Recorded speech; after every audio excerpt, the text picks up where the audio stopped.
At the end of the month of January, we're focusing on horse racing once again here on the Turf and Touchdowns podcast, looking at the Holy Bull Stakes this week down at Gulfstream Park. As ever, Luke Elder alongside Tom Collins, who is still abroad.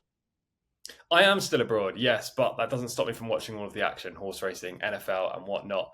And we've had a really good week, actually, in the NFL. In sport in general. Horse racing, which we'll touch on in a second, with what I can only say was a clear career best by one of the best horses down in Florida. And in the NFL, you had a really good week. I had an average week with my picks. It started great and then kind of teetered off. But it's been a good week of sport, hasn't it? And I'm looking forward to getting stuck into this Saturday's action. It is. We've got a week off from the NFL action because the Pro Bowl sucks and no one really cares about it. So we're looking towards the Super Bowl next week. We can have a video out nice and early as well, and we might try and do one or two things. So keep your ears and eyes peeled. Yeah. Both of them? Why not?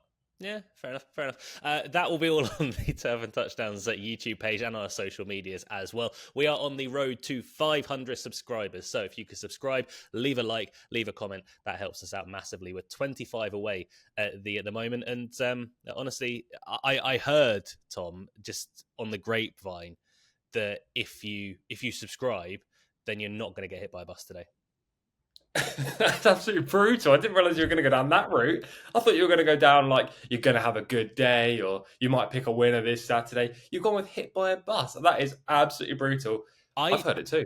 I didn't say it. I'm just passing on what I heard.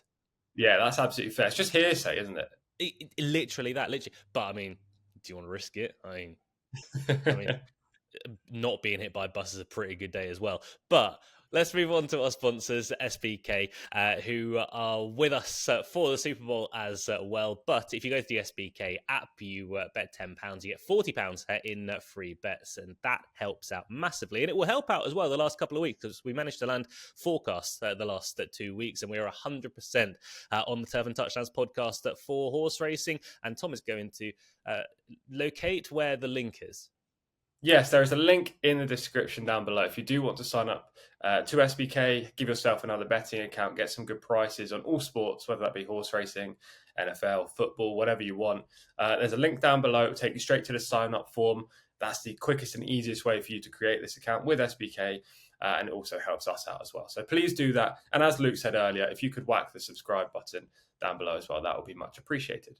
Yeah, we don't actually get money from the link click, so we'll reiterate that part. But they just look at us and go, wow, the Turf and Touchdowns guys, they've got a loyal fan base. They should subscribe to that channel. That's good stuff. Yeah, it definitely helps us from a sponsorship side of things, that's for sure. Yeah, 100%. What would you say is your best accent, like that you can do? Oh, this is putting me on the spot, man. We haven't discussed this pre-pod. No, I like just mentioning random stuff. I think plenty of people probably know that by now. Can I go for Basingstoke? Is that a solid accent? No, that's just generic Southern. Well, I can do it well. I mean, questionable. I feel like if right, back me up in the comments here. I feel like if I looked at you and I didn't hear you speak, I'd think Scouser. Would you? Well, that's why I support Liverpool, you see. No, it's not. The reason you support Liverpool is because you're a vindictive little shrew. Yeah, well, that is accurate. That's the reason that if no one's ever heard this story, the reason that Tom likes Liverpool is because his family like Everton. And when he was little, correct. When he was little, they were watching an Everton. Was it Everton Liverpool? No, I just asked my dad and my brother who they support, and they said Everton, and I said who are their biggest rivals. They said Liverpool, and I said I'll be with them then. But it's the same with the NFL as well. I know we're kind of teetering off here. We're supposed to be talking about racing, but same with NFL. I went to family friends when I was young. San Francisco, that's where they lived. They were playing against Green Bay. They were all supporting the 49ers. I support the Packers. You're a horrible person. Horrible person. Let's move into the horse racing action. As I say, Tom, we are 2 shows in this year for horse racing. We've got 2 forecasts and 2 winners put up, so we're 100%. News flash. We're going to go the entire year just putting up forecasts. That would be good, wouldn't it? It'd be really good. We've definitely started this year better than we ended last year when it comes to horse racing. Fewer places, more winners, and hopefully it continues. This week, there isn't that many good races on. I mean, we've got 4 Kentucky Derby qualifiers or Oaks qualifiers, but At the same time, they're just small fields, especially on the west coast at Santa Anita. So we've only got the one podcast. I was anticipating doing two, but just the one. And the Holy Bull is probably the best of the races. But at the same time, it's not the deepest of events. So maybe we can put up another winner and another forecast too. That is very much the aim. There is a market out at the moment. Ferocious and Tappan Street are 2-1 joint favourites. There's not even a morning line out yet either, so we're lucky to have these. 11-2 for Guns Loaded, 7-1 Burning Glory, Burnham Square at 8-1. He's Not Joking at 12s, and Kinetic Control at 20-1. We'll start, Tom, with Ferocious, who, I mean, this is kind of the experienced horse and the horse that we know plenty about, taking on the real inexperienced runners, but he's been a bit disappointing since that debut run. I mean, the debut, he put in a massive effort. It's like, wow, a Bayer speed figure of 96. This could be a real 2-year-old. And he was good after that, but he never really took his form forward. Yeah, I suppose that's correct. I think you're being a touch harsh just purely because he did run second in a couple of Grade 1 events after that victory at Saratoga. The Grade 1 events were the hopeful, where arguably he shaped the best, but he just looked really inexperienced. He got passed by Chancellor Patrick and then re-rallied again under pressure once he saw a horse in front of him. So I wanted to put a line through that. I thought he ran okay, but he looked like he could have done better. And then in the Breeders' Futurity, he ran against East Avenue, again, a very nice horse who I think was sent off favourite for the juvenile. So look, he bumped into two nice types there. He went to the juvenile himself and he ran such an odd race. I mean, he broke slowly, which wasn't ideal because he's a horse that wants to be forwardly placed. Then he got into a bit of traffic. He moved all the way back to virtually last in the race and then finished well for fifth. It was an odd race. It was like he wasn't involved in the middle part and then suddenly thought, well, I should probably run here, and eventually finished mid-div. I think he's an interesting horse moving forward. Obviously, he's still unexposed, but he's a big, scopy horse, isn't he? Like, he's a unit. He didn't look like he was going to be a proper 2-year-old. It looks like he's going to progress going into his 3-year-old campaign. He stays this trip, no problem. As we say, fast finisher in the juvenile. This distance is absolutely fine for him. Connections have fitted blinkers. I think that's the key here. Firstly, it's going to help him get forwardly placed, and I wouldn't be surprised if he made the front from gate 2. But more interestingly, it's going to keep him focused, and I think that's what he lacked last year. So Ferocious has got to be a major player in this race. Yeah, I don't disagree. I think the blinkers is a huge angle. There were one or two excuses last year when running in the Grade 1 hopeful behind Chancellor McPatrick. I think he lost a shoe at some point in the race and he lost his position. He then rallied and look, he was no match for Chancellor McPatrick in the closing stages, but he's a real deep closer. They both actually ran very similar race to the Breeders' Cup in the juvenile, in the sense that they were both a bit too far back throughout the field. The winner that day, Citizen Bull, made pretty much every single yard of the running. We get to see him this weekend as well over at Santa Anita, Citizen Bull. But they kind of remind me a little bit of what we were saying about Locked and Timberlake this time last year, in that the Classic, you got too far back in a speed favouring race. You had no chance of winning it, but they both shaped quite nicely. And this is, I mean, it's a nice enough starting point for Ferocious. Yeah, it definitely is. Juvenile, what you mean there, not the Classic. That's yes. the Classic. That's to come. Yeah, they were just too far back. It's a race where you can't be way off the speed, isn't it? And as you said, Citizen Bull won the race, but he was right on the pace throughout. I think this is just a good starting point for him. And we should briefly touch on the actual pace of this race as well. Mm-hmm. I've mentioned he's probably going to go forward, especially from his inside draw and with blinkers fitted. There are 2 or 3 other horses in here that have also shown early speed or they're stepping up in trip. The likes of Tappan Street, who we'll move on to in a second. Guns Loaded, who'll probably try and make the front from 4. Kinetic Control made all last time, albeit he has previously closed in his races. So I think all the speed is inside.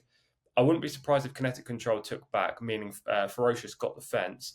But Guns Loaded could be the speed of the speed. But it's an interesting pace dynamic. I don't think they're going to go overly quick. So being towards the front end in the Holy Bull should be an advantage. Yeah, I'll throw in as well Burnham Square, who was much better on the front end last time around. Third start, it's the first time he made the running and managed to lose the maiden tag at the third time of asking. Let's talk about Tappan Street. I don't think this is a horse who will make the lead. I think it's fair to say very green on that first start for the Brad Cox team. But pointing him towards the Holy Bull is a positive for him. It was over 7 furlongs, and look, he was very, very strong in the final furlong, even final 2 furlongs. So this trip, I don't envisage it being any sort of problem. No, I don't either. I think the distance will be absolutely fine for him. He's a $1 million purchase, so Connections obviously have lofty aspirations with him. He has a lot of pedigree as well. He's by Into Mischief out of a distorted human mare who ran to a pretty good level in her racing career. Tappan Street worked well prior to that debut at Gulfstream. He was sent off second favourite, which was interesting. I thought a Brad Cox trainee who'd been working nicely down at Payson would be sent off favourite, but that wasn't the case. He looked beaten on the home turn. He was being scrubbed along under Luis Saez. It was a 7 furlong contest. And with about 2 furlongs to run, it looked like he was going to take minor money. But as soon as they turned for home and he switched leads, he found a second, third, fourth gear and really powered up and passed the eventual runner-up who tried to make all. That was Bob Moe. Now, Bob Moe has subsequently come out and been beaten in a maiden. So how good is that form? But the horse that did beat Bob Moe finished behind Tappan Street in that same race. That was Jimmy's Daily. So it was an interesting kind of race when it comes to subsequent form. He has to take a big step up. He's going from a maiden up into a proper Kentucky Derby trial, a grade 3. So who knows? The plus side for Tappan Street is he's got the most potential in this field. And over a longer trip, maybe he'll get to settle and move into the race nicer. Yeah, I mean, he ran a Bayer speed figure of 84 on his first start. Generally, you would improve for that. I know we said about Ferocious taking a step back. Ferocious did debut at Saratoga, where Bayer speed figures can be rather inflated. But I think there was a case with Tappan Street. I know he was green. He was absolutely green from almost start to finish. So you can factor that in. I think he was better once he got out of the kickback. Now, stall 3 isn't exactly ideal in that regard, but you are also dealing with a smaller field contest. You've only got 7 of them going to post. If Luis Saez can keep Tappan Street a little off the rail, if he can keep Tappan Street just to the outside of Ferocious, I think that'd be a big help. But it'll be interesting to see how much he learned from the first start and whether he can handle kickback better second time up. Yeah, I think it was a mixture of kickback and inexperience on the turn. That seemed to be where he hit the flat spot. Maybe it was just lacking of pace as well over the 7 furlong trip, which would be eradicated over this longer distance, especially with a slower speed likely in this contest. I'm not too bothered about Tappan Street with the track or the kickback or the positioning. I think he'll be in the right kind of area in the early part of the race, whether that be second, third, maybe fourth, just on the outside. But in that stalking kind of role, my issue just with him is whether he's capable of winning. Brad Cox seems to like him. I read an interview with DRF earlier this week, and Brad said he's one of his 2 interesting Gulfstream-based 3-year-olds at the moment. So he seems to like him. Maybe he'll get the job done again. Yeah, that's Tappan Street. We'll move on to Guns Loaded, a horse we actually know a little bit more about. Managed to win a maiden special weight at Churchill Downs on the second start, was beaten at Saratoga on debut, but came right back here last time around and managed to win the Mucho Macho Man. Stepped up to the mile. I thought looked very good that day. I think this race is a lot tougher, though. Yeah, I mean, this Gun Runner Colt's definitely done very little wrong, as you've already touched on there. 2 of his 3 outings have been victories, and the other one was a pretty good second place as well. I have real stamina concerns for him, personally. And it's not necessarily that I don't think he'll get the trip. I just don't think he's strong in the final furlong, especially over a mile last time. He wasn't strong. He weakened tamely. He had a 3-length lead with a quarter to run, and he ended up winning by around half a length. Like, he lost a big advantage in that final few strides there. Now he steps up again, which is a bit of concern. I think Connections are going to want to go forward, which means he has to cross in front of Ferocious. Mm-hmm. I don't know if that's possible, but if it is, he's going to be wasting a lot of petrol early. And he just looks like a sprinter to me. The one major issue, aside from trip, is the fact that he hangs badly left-handed under pressure. Like, they tend to ride him against the rail purely because they know that he's going to swiftly, violently move into his left once the jockey gets the whip out. And my issue with him is he's going to come under pressure in this race. If he starts hanging fire and going left again, he's not going to win. The likelihood of him making the front is high. The likelihood of him staying there is slim. Yeah, especially with a few closers that you'd like a fair bit more. I mean, we'll throw into the mix Burning Glory as well, the Bill Mott runner. Tyler Gaffalione takes the ride. His form so far has been fine. He's been a bit more of a slow burner, but look, he represents powerful connections. He's been pointed here. He needs to take a massive step forward, but that wouldn't be impossible. Yeah, Bill Mott and John Mont teaming up. You can never overlook a horse when that combination is around. As you say, the form has been okay. It's just not been anywhere near as good as the 3 horses we've already talked about, or promising when we're talking about Tappan Street. It took him 3 races to get off the mark in Maiden and Company, and even when he did last time up, he had to work very hard to do so. The horse who finished second and was only just beaten by Burning Glory subsequently came out and lost at a very short price in a maiden. I don't know what the form's worth. Look, he looks like a late bloomer, a longer term prospect. Maybe he can take another jump forward, but I think it'd be a reach to suggest that Burning Glory's got the best chance of any horse in this race. Yeah, I completely agree. And one final one to mention before we go on to selections, I think Burnham Square is an interesting player, but I just think he's going to struggle in the early part of the race. There are horses that want to go forward alongside him. He's drawn right on the outside. I'm not for him, but I do understand the angle in. Yeah, I think a wide trip is likely here for Burnham Square. I tell you what, I don't think he'll finish in the first 2 or 3 in this race, but Keeneland, April, I wouldn't be surprised if he found a nice allowance spot there. Ian Wilkes does very well at Keeneland in the spring meet. This is a horse that I'd keep in my tracker for next time, maybe. Yeah, absolutely. He's about 8-1 or so for this contest, but we are looking elsewhere for our selections. We're looking to keep up the 100% record and also the 100% record of going 1-2 in our races for 2025. Tom, I'll give you the floor. Yeah, I'm a little scared of Tappan Street, and I wouldn't be surprised if he's the morning line favourite. As we've already talked about, no morning line at the time of recording this podcast on Wednesday morning, UK time. I'm a little bit scared of him. I'm very much worried that he's definitely going to improve for the step up in trip, and he could be the real deal. He's the horse with unlimited upside who could become a Kentucky Derby contender. However, I'm going to play the solid option, and that's Ferocious, a horse that I know has plenty of ability. I love the fitting of blinkers. This track usually pays to be forward, and he's going to be forwardly placed, whether that be first or second. He's going to grab the rail as well. And last year, I thought he shaped like a horse who just wasn't putting it all in. And maybe with the headgear now, we're going to see a better Ferocious this season. He's got the size, scope, and ability to be a pretty useful horse in this division.